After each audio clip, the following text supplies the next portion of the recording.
మాకు ఏమి సల్వ చేసి మాకేం వచ్చిందని ఇప్పుడు ఏదానికి వేయాలి ఓటు, ఏంటికి వేయాలి ఓటు?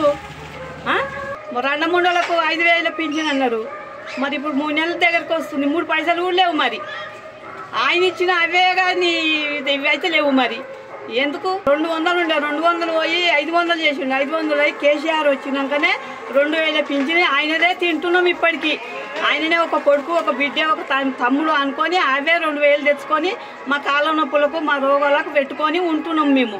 మాకేం సలవా చేస్తున్నారు? ఈయనే ఉంది బజార్రా ఇల్లు, ఒట్టినే కూలగొట్టి కూర్చున్నాము. మరి 5 లక్షలు ఇస్తాము నెల లోపల అని చెప్పిర్రు. 5 లక్షలు లేవు, 5 పైసలు లేవు.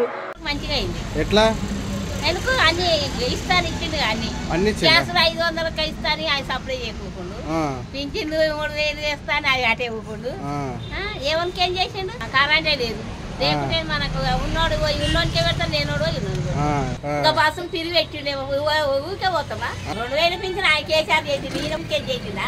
बुढ़ों को वजीफा करते बोले हम 65 साल के हो गए, ऑटो चला रहे हैं, हमारा हार्ट का ऑपरेशन हुआ, ये आँख का ऑपरेशन हुआ, ये पैर का ऑपरेशन हुआ, ऑटो चला रहे।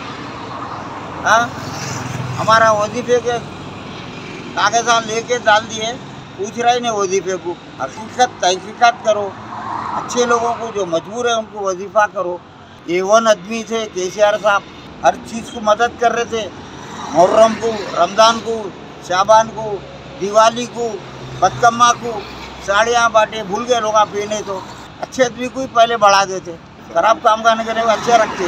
కేసీఆర్ అట్లా, కేసీఆర్ ఇట్లా, వాళ్ళు మోసం చేసారు, ఇది మోసం. ఎవడన్నా కేసీఆర్ దొంగనా? పేదోనికి పైసలు ఇచ్చినందుకు, పేదోనికి అన్ని విధాలుగా చూసినందుకు కేసీఆర్ దొంగ. ఇదన్నా రాజకీయము? ఎందుకు సార్ మీరు ఆయన అట్లా అంటున్నారు?